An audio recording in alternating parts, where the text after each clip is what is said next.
deep Hey, dive. like and subscribe. Welcome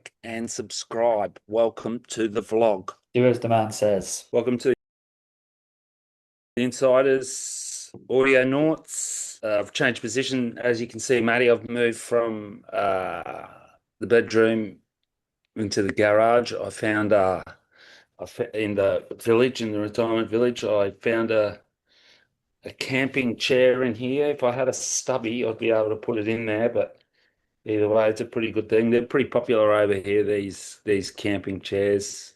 I'm telling you, it's one of those products that somehow the marketing people convinced everyone. But I guess here they do a lot of camping, not so much for good for us Europeans. If we go camping and we're in the rain, we'd rather just sit in the front seat of the van, probably, eh? Yeah, yeah. And also I feel like they're pretty common in England. I feel that they're one weird like camping chairs are one of those things that you don't actually realize how much you use them until you maybe don't have one. And then you're like, oh, I need to just like chuck up a chair in the back garden or whatever. Like and you're like, oh, I don't have a seat, like kind of thing. No, Yeah, they are pretty cool. Fold them up and everything. Huh? yeah, Hey, yeah. last day in Australia. I'm not going to say it was the best surf trip ever. I didn't come for a surf trip, but I can say, I thought about that this morning on my morning walk down to the retirement village pool, is how different my trip was from those young influencers who've been surfing for like 6 months or something or a year, and they're giving us how brave I am. I'm traveling the world, living it free. I'm courageous. I'm just out there, living my best life and all that stuff, which anyone can do when you've got no responsibilities. So I reckon it's unreal people do that. We just don't want to know about it. Right? No, So exactly. that, that's my point. Yeah, I completely agree. And I think that's the thing, right? It's weird now how sometimes how trips and holidays have become opportunities, but then you forget that there's a reason why you need to go on a holiday. Or for example, there is a reason why you've gone back to Australia that is completely different to like let's go and get content or let's go like we could have easily reached out to brands and said Darren's going to Oz. Can you give us XYZ? We'll get loads of photos. We could do some product reviews in some warm water waves, blah, blah, blah, blah, blah. But then it would have turned your trip, which has got a completely different purpose, into a work trip. And you're like, you're, you wouldn't have been able to switch off. Like, what? You leave Australia tomorrow, like you said, and then what? You've got like 6 days of getting ready, and then your, you're back at work. You're back at your normal job. The other thing is here, like, I'm reaching out to people for them to do a potty with. We've got one coming up. I did it with Liam O'Brien, who kind of became a friend over the years. He stayed with me a few times over there. But honestly, it's hard to get people to get back to you unless we're superstars, and we're not Joe Rogan. And if you're doing stuff. Okay, like if you've got nothing to do, all you do is that. But like I tell you, a great example is this person that worked for me, and I'm not dropping any names, but I saw it happen. Who went to Sri Lanka for not even 2 weeks, like 6 months ago or something like that, and the Instagram posts are still dropping Yeah. weekly from that 2 weeks of taking photos everywhere to get content. But anyway, we won't waste our Well, time on good on that. them. Good on them for that. I will say as well, the other side of it as well is like we could go out and target these people, but there's also us. Like I've actually like sitting on it right now, and it's mentioned in the podcast that's just released today. Like the podcast that released today should have been released 3 or 4 days ago, but I hadn't had chance to edit it and put it live because It's one, you got a life. well, one, work's been busy, but two, the surf's been pumping and the sunset, like we can surf till a bit later now. So I was literally finishing work. I was basically in my wetsuit before I finished work, straight to the beach, surfing until the sun went down, and then I needed to have dinner, walk a dog, and actually say hello to my missus as well and stuff. So we've got Tom Murat coming. We've got Liam O'Brien coming. Plus, Bells is right around the corner. So in my head, we've got that coming and more. But so yeah, like if you'd have gone over there and gone, right, I'm going to rack up this, even I would be like, oh shit, like so no, but that's obviously why the trips for you is for a different reason. Hey, I tell you what did come out of this trip, which was a surprise for me, and I wanted to talk to you about it. Um, which is completely off the cuff here, but I think this is part of our DNA. I had lunch the other day with one of my best mates. I went for a surf at Currumbin Alley, which is one of the best little right-hand points on the Gold Coast. I'd hurt my shoulder, I tell you that, about the week before, like in a tube at one of my spots on the sunny coast. And I hadn't surfed for a week. I've been doing my exercise and everything, and I paddled out, and I was thinking, I hope we're good.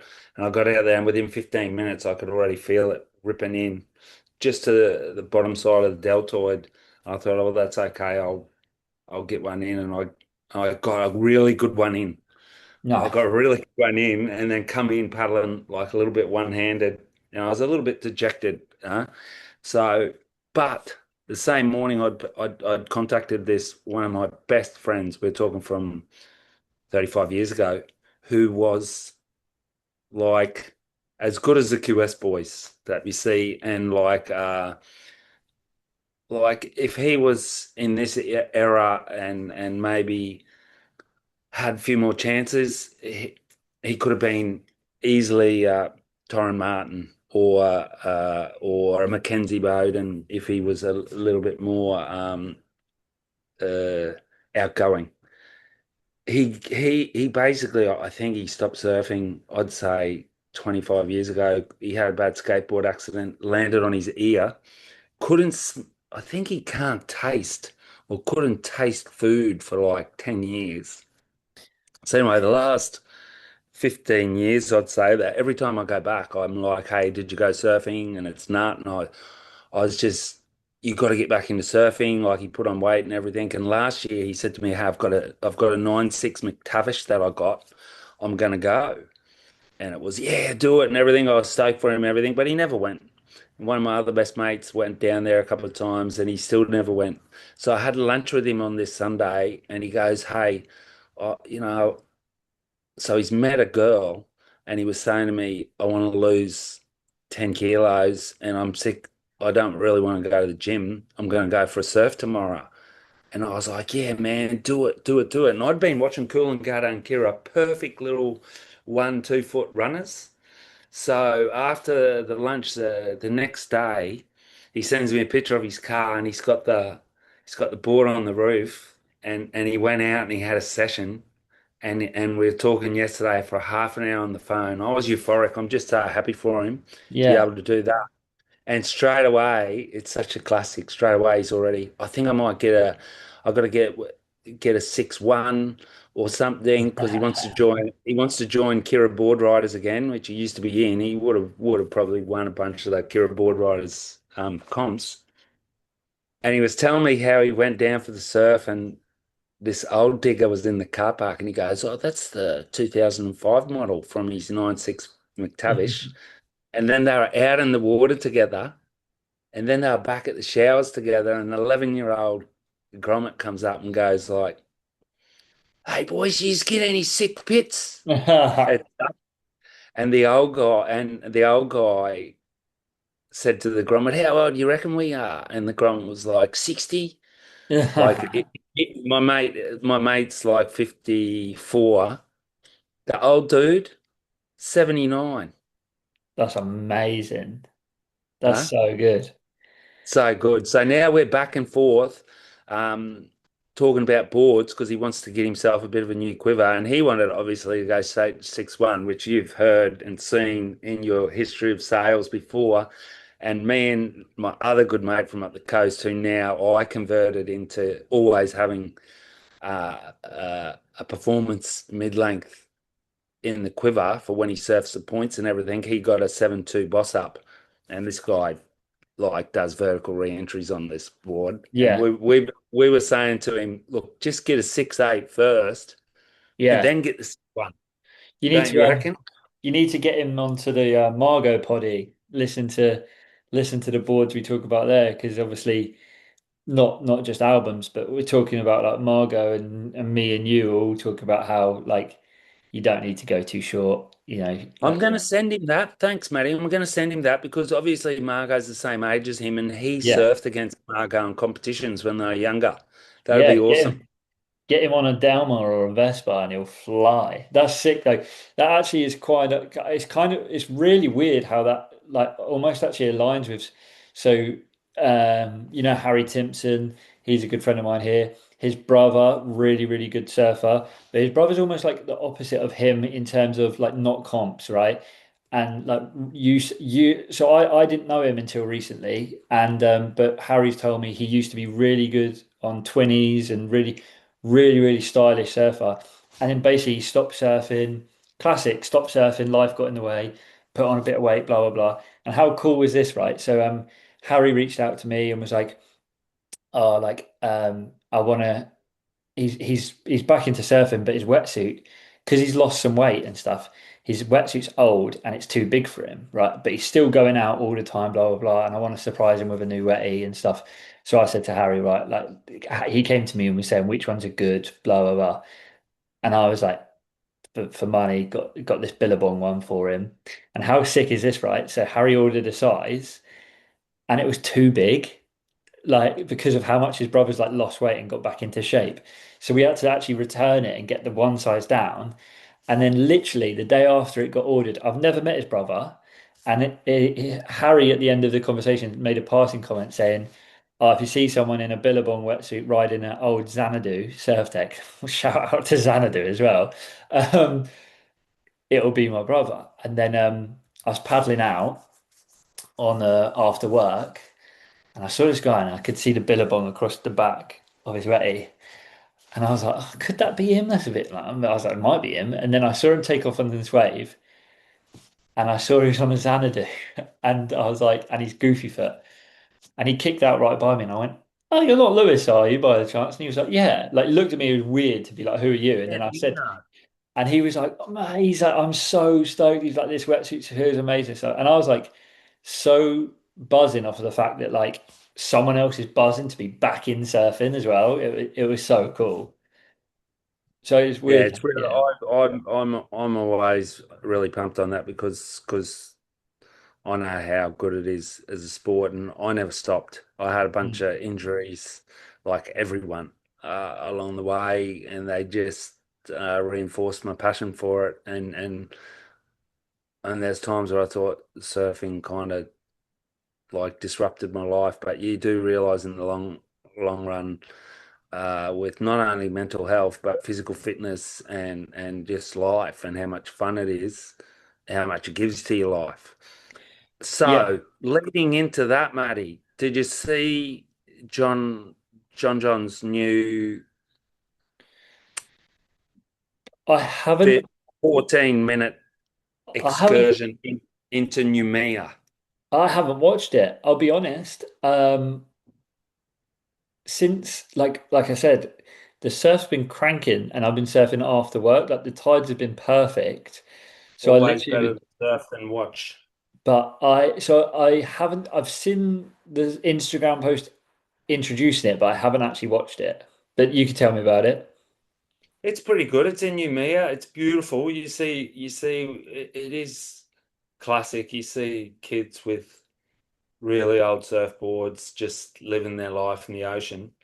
It's pretty crazy because my sister went to Noumea about a month ago with her friends, and they've all got pretty busy lives here, and they didn't leave their hotel, which is a big hotel complex with pool and ponds and lagoons, and it's like that would be the worst holiday that my missus could ever go on, like to not Forgive leave forgive where me you for are. being naive.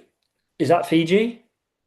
No, no, Noumea is one of the French islands out there in the Pacific. You've got New Oh, right, Caledonia, okay. New Caledonia, Noumea, Vanuatu, a bunch of them. So Oh, he's so in it's one of the, in the he's in a Pacific region island. where George Pitar comes from and where Yes, Tom Murat. yes. Okay, yeah, cool. Right, okay, got you.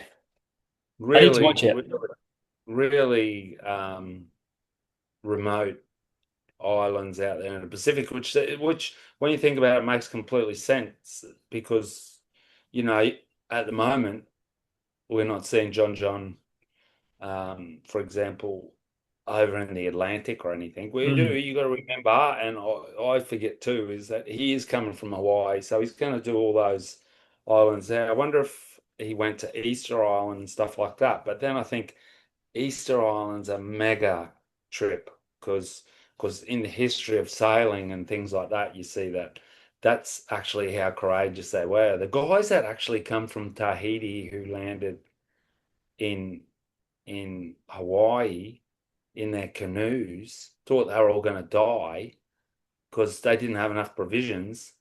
And then one of the things that saved them was that it rained Yeah. into their canoe, so they were able to drink. They were nearly on death's bed by the time they got to Hawaii. They don't have the same sort of boat John's rolling in, I'm telling you.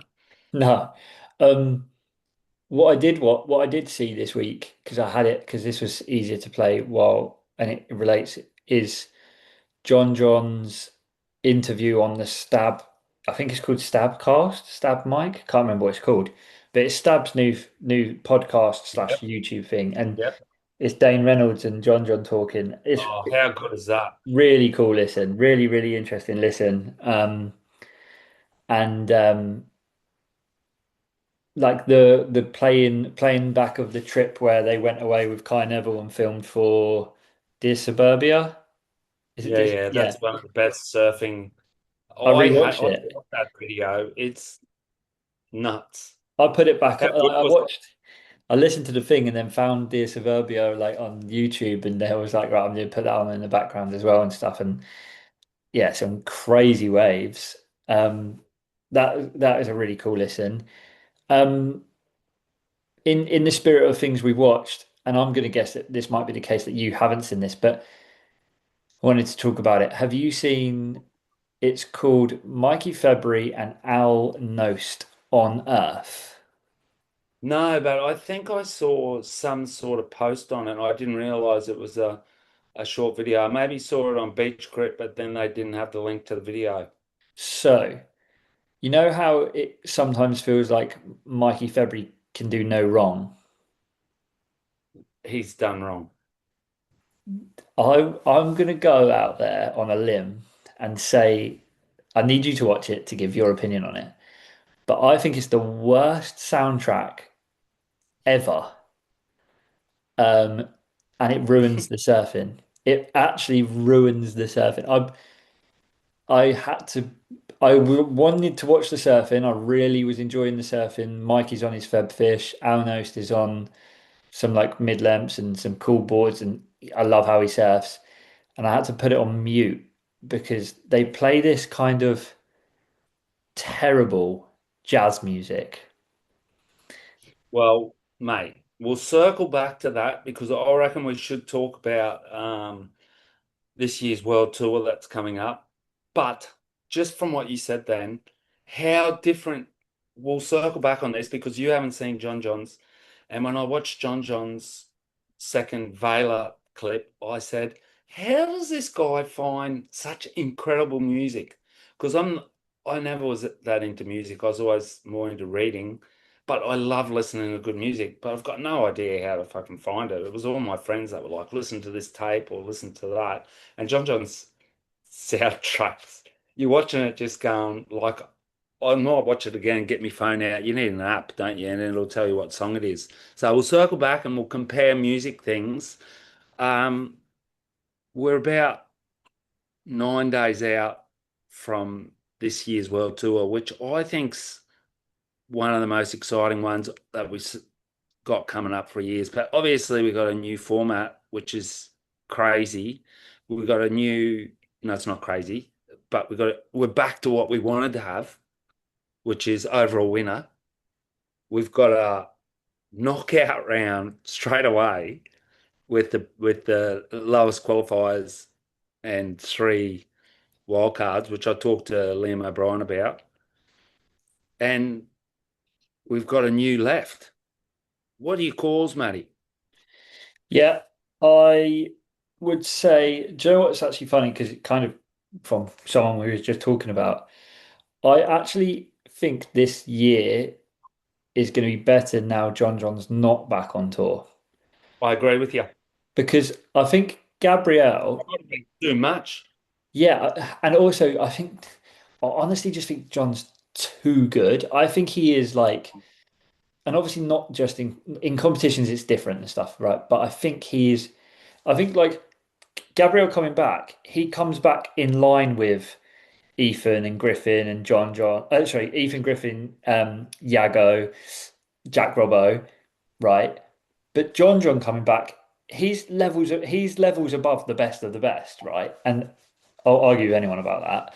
But so I think Gabriel coming back, he goes straight back into a mix of an even pool, so it makes it even more competitive. And then we said it on our last podcast, but especially on the men's side, like there's no reason why Cali Vast isn't in a top five. Like at the end of the year, he's not going into pipe in the top five, looking at potentially winning pipe and getting the one times X scores. There's no reason why Liam O'Brien's not in the same conversation, and he finished 10th. So you've got one of the best men's kind of um, qualifying qualifying um, classes, mixing with one of the strongest but most even like top bars. Um, and then the women's again, you've got Tia coming on, and Tia is a world. She's a title threat, not just a rookie of the year threat. So yeah, I'm super excited. I just had to change position because my mum's dog's just woken up and going rank. Wants me Oh, to take her for the walk. I thought I escaped that, but she can wait. She can wait. Do you reckon? Do you reckon? It's a big question, but do you reckon T is straight to top three, or do you reckon she's going to get schooled like nearly every other young superstar in the history of pro surfing, except for there is a few: Steph Gilmore, Tyler Wright, Gabrielle Medina, Kelly Slater, Martin Potter. Do you reckon she's in that? We'll soon see. But is your call that she's in that list?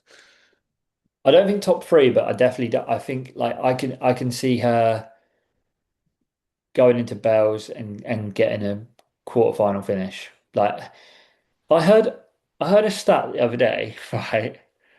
And obviously she's not done that many comps, but in a WSL event, whether it's Challenger Series, qualifying series, or anything else, if it's a WSL event, she's never not made the quarterfinals. Yeah, it's right. It's It's crazy, and actually a bit disgusting. So I think Tia, like I say, I could see a quarterfinal at Bells, and I don't necessarily think she's winning. I don't think she's a world title. I wouldn't be putting money on her for a world title this year, but I definitely think she's comfortably making like top 10. it was Um, something that it really shined out to me because I watched it with a friend and that Newcastle thing, and we were fully going for Sophie, who was in our board riders club, and Sophie didn't make it. She made it to the quarters, but she didn't make. And Tia made it to the semis, or even did she make yeah, the final? no, She lost made it in the to the. semis. Yeah, He always makes it where, and Sophie basically didn't requalify just because she sat on the wrong bank. If she had yeah, moved across, and anyone can make that error. yeah, But do notice in sport that the top generally don't make the error, or even if they made the error, they still get through. The cream gets to the crop. Like Carly made it to the quarters and stuff, and that's the only way. They're the only people that become world champs. Are the ones that can still win, yeah, even if they're not on the best waves or whatever. yeah. with that in mind, obviously talking about the year coming up, like who, yeah, like give me some kind of like random predictions from your side that you think's gonna play out. Not just at Bells, but everywhere. I heard a thing from the boys from Largo where they were like none of the female qualifiers except for Tia are going to make any sort of mark, and I kind of agree with that. I Uh, disagree. okay, well, who else? I think Yolanda Hopkins is going to get paid off on hard work. She I know. works so hard, and I just think there's a little bit of a. I reckon she might just get the rub of the green. She might just get a few heats. I don't know why. I'm just backing Yolanda a little bit. Well, we'll see. I don't know if she's and I hope she doesn't listen, but it's not a reflection. I just don't think she's yet there in that sort of elite class like Molly didn't Yeah, didn't and I think you're fair to fight say for that. the title in her first couple of years, and she's a prodigy. Um, Katie didn't take it too long to get the world title, but she's not Katie either.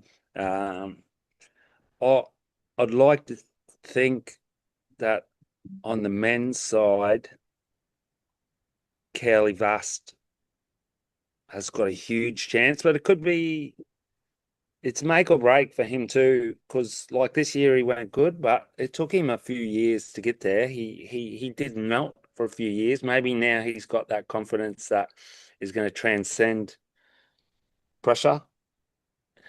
I I reckon George Pitter might go good because he's hungry, and I just think that like Pipeline gave him confidence.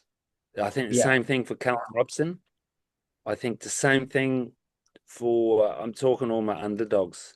Sammy Pupo, uh, people like Oscar Berry is another make or break because I've only just saw a bit of him recently, and like it's true, he's crazy in airs and he charges. I think I saw him in a toe in at ours at Cronulla. So he wants to go. Apparently he's mates with Cowley, so he's been to Tahiti a couple of times. It's just that's why I think that's why I brought up because that's why I think this year's tour is so good. And Yeah. what I said to Lamb was, yeah, there's a knockout round, first round. He's got to start from every knockout round. But Liam is another one of our dark horses. But let's see, because he's like Ryan Cullen, where you think like he's top five level, Do but you can he think do it? do you think with so I've been wondering with Liam and I think with Callum I think Callum Robson falls into the same category and potentially Oscar Berry does as well. But definitely with Lobby, he might not be thinking of this, right? But I'm thinking like he should go in completely no pressure because he shouldn't be like realistically, he shouldn't be on tour because of how he performed, right? And he scraped 10th. So he should have been on tour for talent. Like, I'm not saying that, but like if if things had been different, he wouldn't like he said in his interview with Oh, Stacey yeah. on the glass and stuff. He was like, I might as well pack my bags and gone home, right? So now he can go in and be like, right, fuck it, like I'm just gonna go. I'm going for this. Like we're going like eights or lates kind of thing, and he could come in and he's so dangerous. Like and because obviously I don't know, I think it's after the third event. I can't. I'd have to look it up, but they reseed. So Yeah. Yep. if he gets a couple of like good events and suddenly he's not in that bottom like that knockout round and like and then you're seeing him climb and it is a consistency thing this year with all of the events. But yeah, I whereas Cowley's kind of coming in like he won the challenges and people have been saying like you should be on tour. Yeah, there's And a like bit more pressure. has he got a bit more pressure kind of thing. But then I do think Cowley can handle pressure. I think he's made for this stage. I if you ask me now who I think is going to be rookie of the year, I'd be putting all of my money on Cowley and Tia. Like it, I've obviously like Lobby and Callum Robson and stuff like that are not. rookies. And that's the other thing with Cowley, Callum. Cowley's got to just try and stay in the mix, and then mid-year, he's got Yeah, the Pacific Ocean, yeah, Fiji Chopu straight in a row. Hey, yeah, that was the other thing I like that I was talking with Liam, and this is obvious. Even though there's a first round knockout, and these guys have got to start from the bottom every time, at that first few comps. If that's your worry, you might as well not be on tour. Like you said, yeah, they're yeah, already lucky, and they got the whole season.